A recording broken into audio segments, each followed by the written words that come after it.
오늘 본문에 나오는 아브라함의 이름, 아직은 아브라함이 아니고 아브람입니다. 아브라함이 가나안 땅에 들어와서 겪게 되는 그 초창기의 일입니다. 그러니까 사람들이 어떤 일을 행할 때 많이 해보지 않은 일을 할 때는 좀 어색하죠.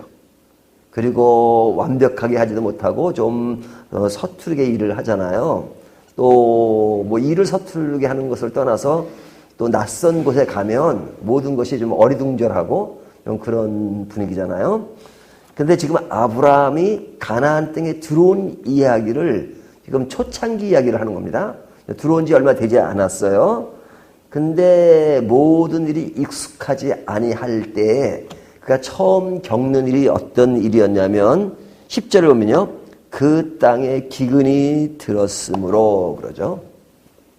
가나안 땅에 들어와서 제일 먼저 겪는 것이 기근이 들었다. 이제 풍년이 아니고 흉년이 들었다 이거죠.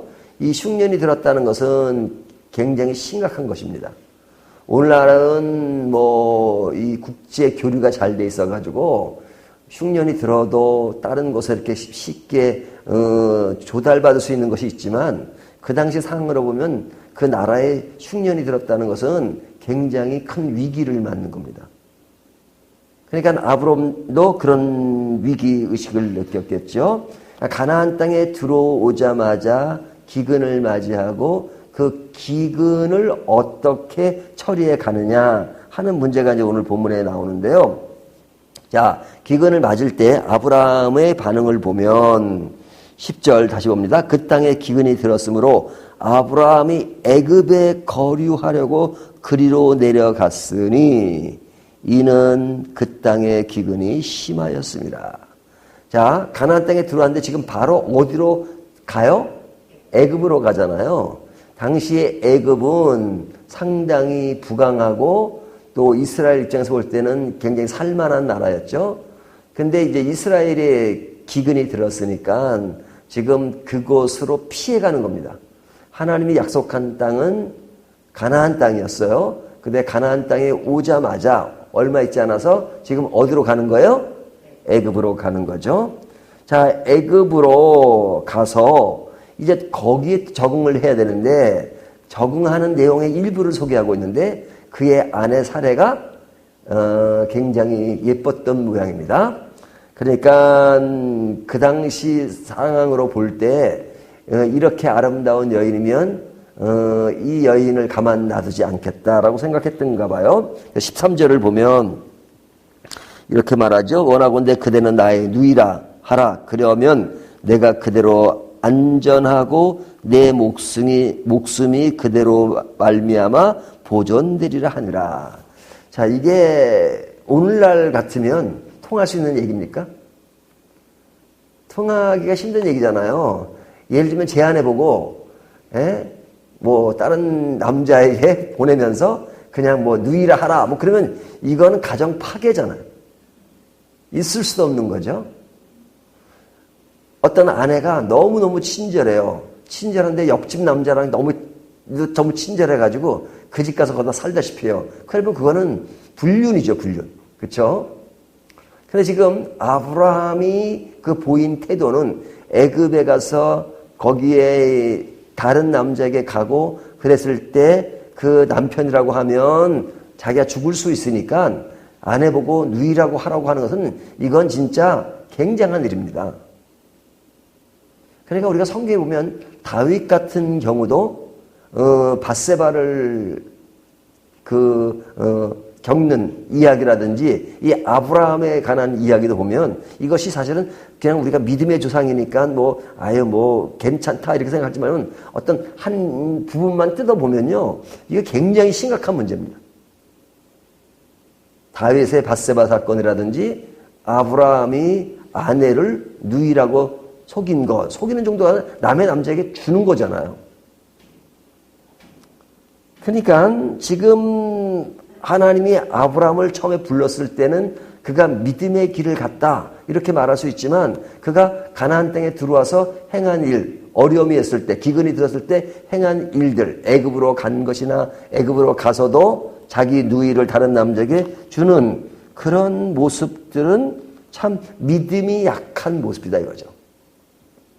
그래서는 안 될 일이다. 이것을 보면 뭘 생각하게 합니까? 우리 인간이 얼마나 연약한 존재인가 하는 것을 생각하죠. 믿음의 조상이라고 하는 사람도 뜯어보면 이렇게 약한 모습을 보이고, 약한 모습 정도가 아니라 이것은 하나님이 원치 않는 그 일이라고 할 수 있잖아요.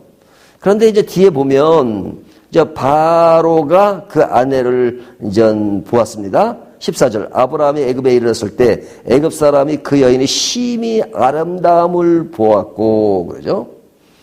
바로의 고관들도 그를 보고 바로 앞에서 칭찬함으로 그 여인을 바로의 긍으로 이끌어들인지라. 이에 바로가 그로 말미암아 아브라함을 후대함으로 아브라함이 양과 소와 노비와 암수 나귀와 낙타를 얻었더라.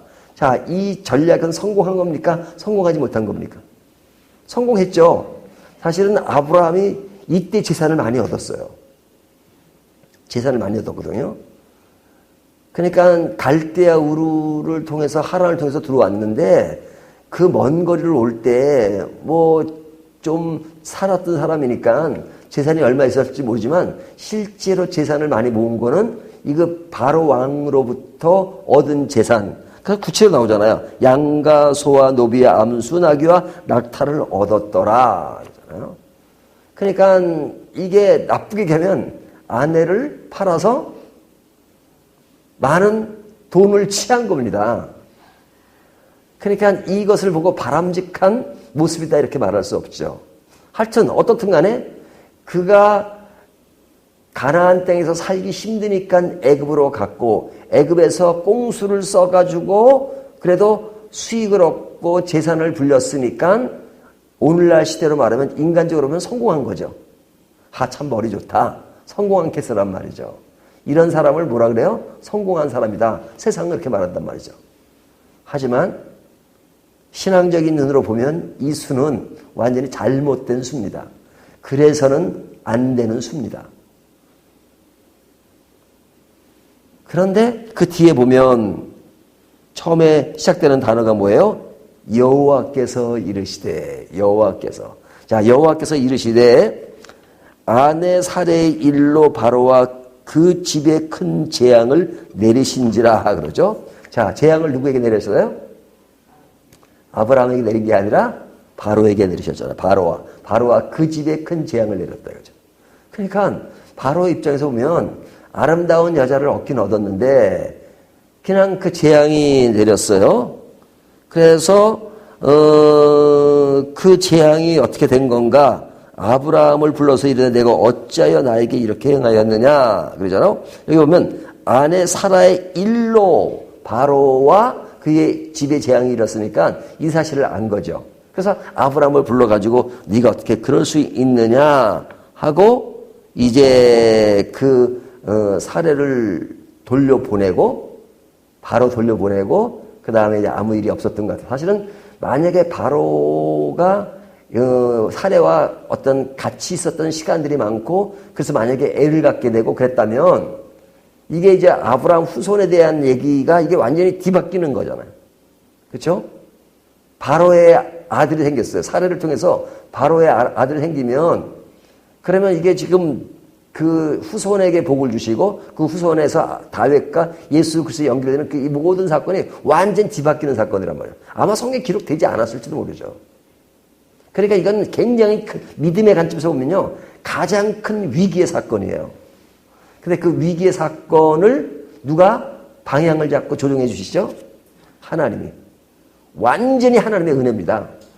하나님이 바로에게 재앙을 내리시고 그리고 바로에게 아브라함을 불러서 내가 어찌 그렇게 할 수 있느냐. 내 아내인데 그러면 안 되느냐라고 바로가 도리어 아브라함을 질책합니다. 어떻게 내 아내를 그렇게 할 수 있느냐. 도리어 그 일로 인하여 내가 지금 큰일을 겪을 뻔하지 않았느냐라고 순수히 돌려보내주고 그러면서 내가 너에게 주었던 재산은 다 이거는 헛것이니까 다시 압수 이러지 않았죠. 재산은 재산대로 주고 아내도 돌려주고 그러니까 이 일들을 통해서 완전히 상황이 지금 뒤에 흐르는 역사와 연결해서 볼 때도 완전히 뒤바뀔 수 있는 상황인데 그 모든 방향을 누가 잡아주신 거예요? 하나님이 잡아주신 거죠. 하나님이 잡아주신 거죠. 하나님이 잡아주셨기 때문에 그 뒤에 일어나는 모든 일들을 그 하나님이 원하는 길로 쭉 갈 수 있었던 거죠. 그리고 그가 믿음의 조상으로서의 어떤 길을 갈 수 있었고 그 다음에 모든 것을 이렇게 하나님의 계획 속에 일이 이루어질 수 있었던 것이죠. 모든 것을 하나님이 잡아주셨습니다. 그러니까 이 일을 우리들의 이야기로 보면 지금까지 우리가 살아오면서 우리가 잘나고 우리가 모든 일을 완벽하게 해서 모든 일이 잘 됐나요? 아닙니다. 늘 순간순간 위기가 있을 때마다 하나님이 잡아주셨습니다. 하나님이 이끌어 주셨습니다. 사람의 힘으로는 해결될 수 있는 문제가 아니에요. 하나님이 붙잡아 주셔서 그 일들이 이루어지고 그리고 하나님의 나라가 하나하나 건설돼가는 그런 모습을 보게 되잖아요. 그러니까 사실 이런 말씀 보면 하나님이 너무너무 크신 분이시죠. 우리를 인도하시는 분이시고 방향을 분명히 잡아주시고 그 방향을 잡아가게 하기 위해서 우리를 늘 이렇게 살피시고 그리고 보호해 주시고 날개 아래 숨게 하시고 그리고 방향을 바로 잡게 만들어 주세요. 이 하나님이 우리의 아버지시고 우리의 하나님이십니다. 오늘도 이 하나님이 계셔서 정말로 할렐루야죠. 아멘이죠. 그래서 너무 감사하죠. 오늘도 이 하나님으로 함께 감사하고 기뻐하는 저와 여러분이 되시기를 주님의 이름으로 축원합니다.